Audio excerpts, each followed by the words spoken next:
Hi నమస్తే welcome to మరే media. నేను మీ కేవీఆర్. ఆంధ్రప్రదేశ్లో జరుగుతున్న అరాచకాలపై నిన్న ఢిల్లీ వేదికగా జంతర్ మంతర్లో వైఎస్ జగన్మోహన్ రెడ్డి చేసిన ధర్నా ఏదైతే ఉందో అది పెద్ద ఎత్తున సక్సెస్ అయినట్టు పలు జాతీయ మీడియా కథనాలు వెలుగు చూస్తున్నాయి. ఈ నేపథ్యంలో ఒక ఆసక్తికర ఘటన కూడా బయటకు వచ్చింది. ముఖ్యంగా అంటే ఇండియా కూటమిలోని 8 పార్టీలు వైఎస్ జగన్మోహన్ రెడ్డికి వచ్చి సంఘీభావం తెలుపుతూ మీకు అండగా మేము ఉంటాం, ఆంధ్రాలో అంటే ఏ ఒక్క కార్యకర్త మీద కూడా చేయి పడ్డా అది ప్రజాస్వామ్యానికి గొడ్డలి పెట్టు లాంటిది అని చెప్పి చాలా మంది వక్తలు మాట్లాడిన నేపథ్యంలో మరో ఆసక్తికర ఘటన వెలుగులోకి వచ్చింది. అదేంటంటే ఇండియా కూటమిలో వైఎస్ జగన్మోహన్ రెడ్డి చేరాలని చెప్పి ఇండియా కూటమి నుంచి ఒక ఆహ్వానం అందింది. అయితే దానికి సంబంధించి వైఎస్ జగన్మోహన్ రెడ్డి ఇంకా నిర్ణయం తీసుకోలేదు. ఆలోచించి రాబోయే రోజుల్లో తమ నిర్ణయాన్ని ప్రకటిస్తామని చెప్పి ఆయన చెప్పినట్టుగా వార్తలు వెలువడుతున్నాయి. ఇది నిన్న ఢిల్లీలో జరిగిన కథనం అనమాట. నరమేధంపై కన్నెర్ర, ఏపీలో ఆటవిక పాలనపై జాతీయ పార్టీల ఆగ్రహం, చంద్రబాబు ప్రభుత్వం సాగిస్తున్న దమనకాండపై హోరెత్తిన ఢిల్లీ. అఖిలేష్ యాదవ్, తర్వాత శివసేన ఎంపీ సంజయ్ రౌత్, తర్వాత ప్రియాంక చతుర్వేది, తర్వాత ఏఐఏడిఎంకేకి చెందిన తంబిదురై, ఇట్లాంటి మొత్తం అంటే కూటమిలోని 8 పార్టీలు వచ్చి మద్దతు తెలిపినాయి. ఇందులో ఒక ఆసక్తికరమైన ఘటన ఏంటంటే ఇండియా కూటమిలో చేరండి, వైఎస్ఆర్సీపీ చీఫ్ జగన్మోహన్ రెడ్డికి కూటమి నేతల విజ్ఞప్తి, ఆలోచించి నిర్ణయం తీసుకుంటామన్న మాజీ సీఎం. ఏపీలో అధికారంలో ఉన్న టీడీపీ రాజకీయ ప్రతీకార చర్యలకు పాల్పడుతున్నదని ఆరోపిస్తూ మాజీ సీఎం వైఎస్ఆర్సీపీ చీఫ్ జగన్ ఢిల్లీలో జంతర్ మంతర్ వద్ద బుధవారం నిరసన దీక్ష చేపట్టారు. చంద్రబాబు నేతృత్వంలోని ప్రభుత్వం హింసకు పాల్పడుతున్నదని, తమ పార్టీ కార్యకర్తలను టార్గెట్ చేసిందని జగన్ ఆరోపించారు. అయితే ఈ ఆందోళనకు ఇండియా కూటమిలోని సమాజ్వాదీ పార్టీ, శివసేన, విడుదలై చిరుతైగల్ కట్పి, వీసీకే, తృణమూల్ కాంగ్రెస్ తదితర పార్టీలు సంఘీభావం తెలిపాయి. ఎస్పీ చీఫ్ అఖిలేష్ యాదవ్, సంజయ్ రౌత్ ఇతర ప్రముఖ నాయకులు జగన్కు మద్దతు తెలిపారు. ఈ నేపథ్యంలో జగన్ను ఇండియా కూటమిలో చేరాలని ఆయా పార్టీల నేతలు విజ్ఞప్తి చేశారు. దీనికి జగన్ సైతం సానుకూలంగానే స్పందించినట్టు తెలుస్తోంది. జగన్ను ఆహ్వానించిన వీసీకే, మాజీ సీఎం జగన్ను ఇండియా కూటమిలో చేరాలని తమిళనాడుకు చెందిన వీసీకే పార్టీ నేత తోల్ తిరుమావలన్ ఆహ్వానించారు. మేము మీతో ఉన్నామని మీకు హామీ ఇస్తున్నాం, న్యాయం కోసం పోరాడేందుకు సిద్ధంగా ఉన్నాం. వీసీకే తరఫున నేను హామీ ఇస్తున్నా, కానీ ముందుగా మీరు ఇండియా కూటమిలో చేరాలి, దీనిపై త్వరలోనే నిర్ణయం తీసుకోండి అని తెలిపారు. ఇదే విషయంపై ఇండియా కూటమి సభ్యులతో మాట్లాడి ఒప్పిస్తానని అఖిలేష్ చెప్పినట్టు తెలుస్తున్నది. ఆలోచించి నిర్ణయం తీసుకుంటామని జగన్ రిప్లై ఇచ్చినట్టు సమాచారం. వాస్తవానికి అంటే ఇది బహిరంగంగా వెలుగు చూసిన ఘటన నిన్న ఢిల్లీ వేదికగా.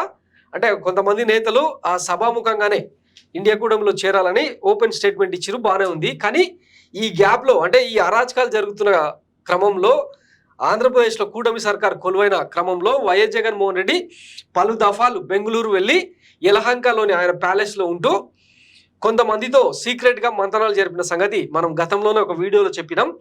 ఆయన తీసుకునే స్టెప్ ఏంటన్నది ఇప్పుడు అందరూ ఆసక్తికరంగా ఎదురు చూస్తున్నారు. ఒకవైపు కూటమిలోని నేతలు, ముఖ్యంగా చంద్రబాబు వైఎస్ జగన్ ఏం చేస్తున్నాడు అన్నది చాలా ఆసక్తికరంగా గమనిస్తూ స్టేట్ ఇంటెలిజెన్స్ను పైగా తెలంగాణలో ఆయన అంటే గత సహచరుడు రేవంత్ రెడ్డి ప్రభుత్వం నెలకొన్న నేపథ్యంలో రేవంత్ రెడ్డి ద్వారా కూడా ఇంటెలిజెన్స్ నుంచి సమాచారం సేకరించే ప్రయత్నం చేస్తూ ఉన్నారు. ఆయన అడుగులు ఏంటి అన్నది తెలుసుకునేందుకు చాలా కీన్గా అబ్జర్వ్ చేస్తున్నారు అన్న సంగతి మనం గతంలోనే చెప్పినాం.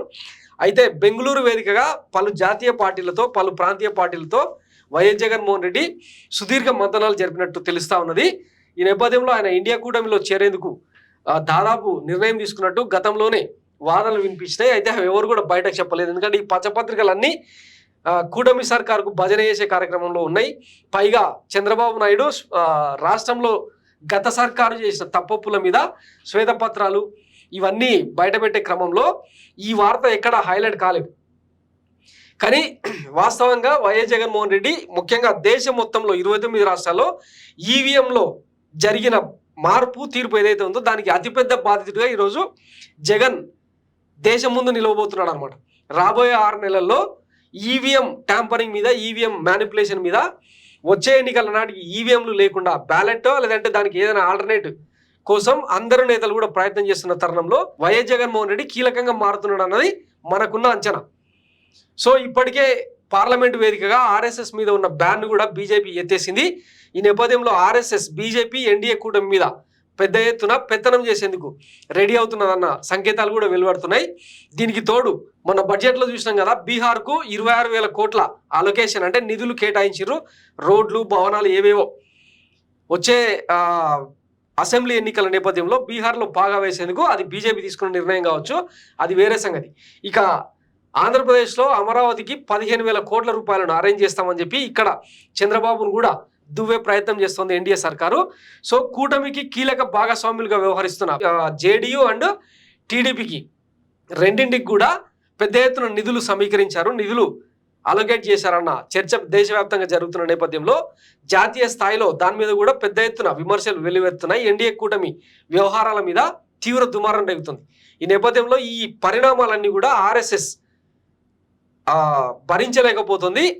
అవసరమైతే ప్రభుత్వాన్ని డిజాల్వ్ చేసినా సరే మళ్ళీ ఎన్నికలకు పోదాం, కానీ ఇట్లా కూటమిలో వేరే భాగస్వామ్య పక్షాలు ఆడడానికి బీజేపీ సిద్ధంగా లేదన్న సంకేతాలను మోడీకి అండ్ అమిత్ షాకు క్లియర్గా ఇచ్చినట్టు చెప్తా ఉన్నారు. దీనికి సంబంధించి మోహన్ భగవత్ కూడా ఒక క్లియర్ డైరెక్షన్ ఇచ్చినట్టు తెలుస్తూ ఉంది.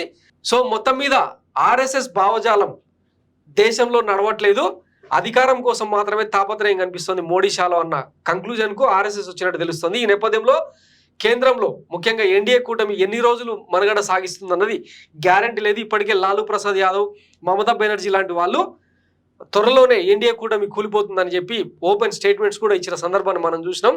దీనికి తోడు పార్లమెంట్లో అఖిలేష్ యాదవ్ ఈవీఎంల తీర్పును మేము ఎట్టి పరిస్థితుల్లో నమ్మం, ఉత్తరప్రదేశ్లో 80 సీట్లు సమాజ్వాదీ పార్టీకి వచ్చినా కూడా ఈ తీర్పును మేము నమ్మం, ఈవీఎంలను బ్యాన్ చేయాల్సిందే అని చెప్పి ఆయన లోక్సభ సాక్షిగా గలమెత్తిన సందర్భం కూడా మనం చూసినాం. సో మొత్తం మీద ఇండియా కూటమి వైపు కనుక వైఎస్ జగన్మోహన్ రెడ్డి వెళ్తే, ఒకవేళ వెళ్ళిండనే అనుకుందాం, ఇప్పుడు చంద్రబాబు సర్కార్ మాత్రం తీవ్ర ఇబ్బందుల్లో పడిపోవడం మాత్రం గ్యారంటీ అన్నది రాజకీయ విశ్లేషకులు చెప్తున్న మాట. సో దీనికి సంబంధించి రాబోయే 6 నెలల్లో జరిగే పొలిటికల్ డెవలప్మెంట్స్, ముఖ్యంగా ఆంధ్రప్రదేశ్ సంగతి పక్కన పెడితే ఢిల్లీ డెవలప్మెంట్స్ కనుక గమనిస్తే ఏం జరుగుతుంది అన్నది ఒక క్లారిటీ వస్తుంది.